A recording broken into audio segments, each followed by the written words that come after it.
Assalamualaikum warahmatullahi wabarakatuh. Alhamdulillahilladzi adhaba 'annal hazan. Inna rabbana laghafurun syakur. Allazi aujaba 'alaina bi fi'lil ma'mur wa tarkil mahzur. Asyhadu an la ilaha illallah wa asyhadu anna Muhammadar Rasulullah sallallahu alaihi wasallam wa ala alihi wa ashabihi, amma ba'du. Saudaraku kaum muslimin yang semoga selalu dirahmati oleh Allah, di dalam melaksanakan ibadah sholat, terutama sholat 5 waktu yang menjadi kewajiban kita sebagai orang Islam, di samping kekhusyuan dalam sholat, ada hal lain yang perlu kita perhatikan dan tentunya harus kita praktekkan di dalam sholat. Kekhusyuan memang termasuk nomor 1. Di video yang sebelumnya saya sudah menceritakan tentang penghayatan dalam membaca surat Al-Fatihah.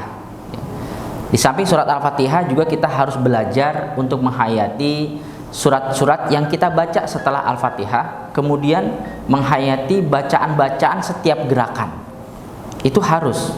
Ketika kita sedang ruku, subhana rabbil azim, kita membayangkan bahwa kita mengatakan bahwa maha suci Allah, Tuhan yang maha agung, Allah maha besar, Allah maha agung. Sami Allahu liman hamidah, Allah mendengar orang atau hamba yang memujinya. Terus kita mengatakan Rabbana walakal ham, ya Allah bagi Engkau segala puji, dan seterusnya. Jadi setiap gerakan ada bacaan, lisan kita mengucapkan, hati kita mengartikan, sehingga tidak ada celah bagi setan untuk mengalihkan fokus kita, karena kita sudah fokus betul dengan bacaan-bacaan di dalam sholat tersebut, sholat yang sedang kita laksanakan. Nah, hal lain selain kekhusyuan itu adalah tumak ninah. Tumak ninah itu adalah gerakan yang tenang, atau bisa juga kita sebut gerakan yang anteng, tidak terburu-buru di dalam melaksanakan gerakan-gerakan sholat. Contoh, kita takbiratul ihram, Allahu Akbar, posisi kita sudah benar dulu, baru kita melafadzkan iftitah, Allahu Akbar kabiro walhamdulillahi katsiro wa subhanallahi bukrata wa asila, dan seterusnya. Setelah baca surat, kemudian kita takbir untuk ruku, Allahu Akbar, kita ruku. Posisi sudah lurus ruku seperti ini, baru kita mengucapkan doa ruku. Setelah itu, setelah selesai membaca doa ruku, diam sebentar, baru kita bergerak, Sami Allahu liman hamidah. Posisi sudah tegak, baru kita baca doanya, Rabbana walakal ham, ya, atau doa yang model yang lain. Ini yang saya contohkan adalah yang pendek. Intinya adalah harus tenang di dalam melaksanakan sholat, atau dengan istilahnya adalah tumak nina. Apakah ada resiko kalau kita sholatnya tidak tumak nina? Wah, sangat bahaya. Resikonya adalah sholatnya tidak diterima. Pernah terjadi di zaman Rasulullah Shallallahu Alaihi Wasallam. Ada seorang sahabat masuk masjid, kemudian dia sholat sunnah, tahiyatul masjid. Saat itu Nabi sudah ada di dalam masjid sedang duduk. Nabi memperhatikan sholatnya orang tersebut. Setelah orang tersebut selesai sholat, dia menghampiri Rasulullah Shallallahu Alaihi Wasallam. Assalamualaikum ya Rasulullah. Nabi menjawab, waalaikumsalam. Lalu Nabi berkata, irji fasolli innaka lam tusolli. Kembalilah kamu, sholatlah sana, kamu belum sholat. Laki-laki itu bingung, saya dibilang belum sholat, padahal kan tadi saya sudah sholat, kok dibilang belum sholat, maksudnya apa ya? Tapi saat itu dia tidak bertanya, dia hanya melaksanakan saja. Langsung dia bergegas untuk melaksanakan sholat lagi. Ternyata sholat yang dikerjakan seperti tadi. Sudah selesai sholat, dia datang lagi. Assalamualaikum ya Rasulullah. Kata Nabi, alaikassalam. Irji fasolli innaka lam tusolli. Kamu kembali sana, kamu belum sholat. Dia tambah bingung lagi, yang kedua kali ya. Mau nanya, nggak berani. Dia ngulang lagi sholatnya. Sampai yang ketiga, Nabi masih memerintahkan dia untuk mengulang sholatnya, dengan tanpa Nabi beritahu letaknya di mana salahnya. Lalu dia berkata, Nabi yang ketiga ya, Nabi saya tidak bisa memperbaiki sholat selain seperti yang telah saya kerjakan. Ajari saya wahai Rasul jika memang saya salah dalam mengerjakan sholat. Terus Nabi mengatakan begini, idza qumta ila sholah fakabir. Ketika kamu berdiri untuk sholat maka takbirlah, Allahu Akbar. Lanjutnya adalah sehingga kamu tenang sebagai orang yang berdiri. Posisi sedekap sudah benar, baru kamu membaca. Setelah itu kamu ruku, sehingga kamu tenang sebagai orang yang ruku, baru kamu membaca doa. Sami Allahu liman hamidah. Sehingga kamu tenang sebagai orang yang berdiri tegak, baru kamu membaca doa. Allahu Akbar, sujud.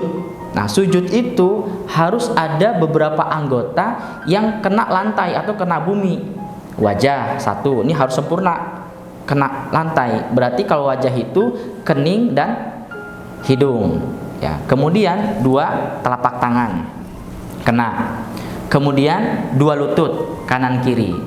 Kemudian dua telapak kaki, yaitu pas yang di jari-jarinya ini ya, kan kita agak berdiri seperti ini gitu.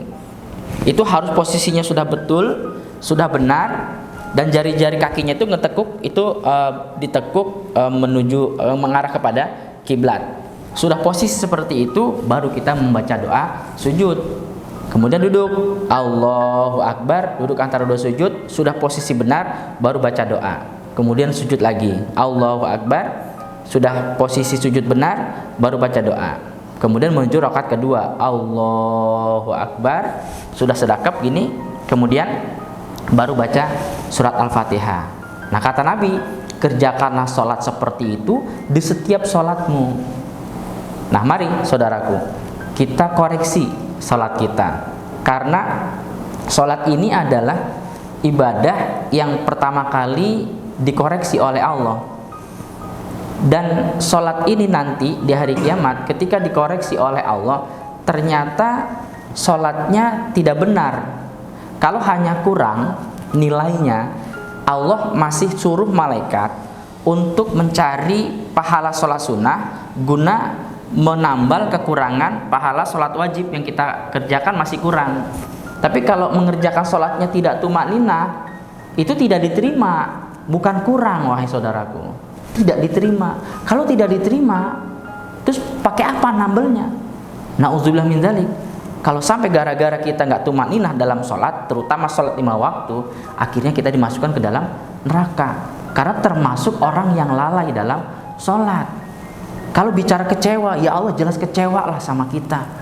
Allah udah kasih kita nikmat, segala fasilitas di dalam dunia itu untuk bisa mengerjakan sholat udah Allah kasih. Apa yang belum Allah kasih? Semuanya Allah udah kasih. Termasuk mungkin orang yang cacat fisik, tetap Allah berikan dia kekuatan untuk bisa melaksanakan sholat 5 waktu dengan tumakninah dan dengan khusyuk. Tapi kenapa waktu yang hanya sedikit, waktu yang hanya sebentar itu saja nggak bisa khusyuk, nggak bisa tumakninah? Tapi ketika dalam urusan dunia, urusan yang lain, bisa fokus, bisa tenang, bisa anteng. Kenapa giliran sholat nggak bisa?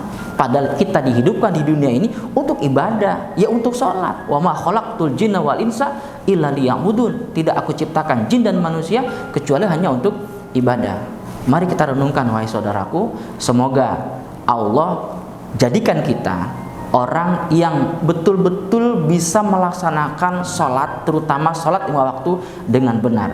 Insya Allah, jika kita melaksanakan sholat 5 waktu dengan benar, maka sholat-sholat sunnah yang menunjang sholat 5 waktu pun akan benar. Semoga Allah selalu bimbing kita menjadi hamba Allah yang dalam melaksanakan sholat sesuai dengan yang Allah ridhoi. Amin ya rabbal alamin. Sekian dari saya, mohon maaf atas segala kekurangan. Assalamualaikum warahmatullahi wabarakatuh.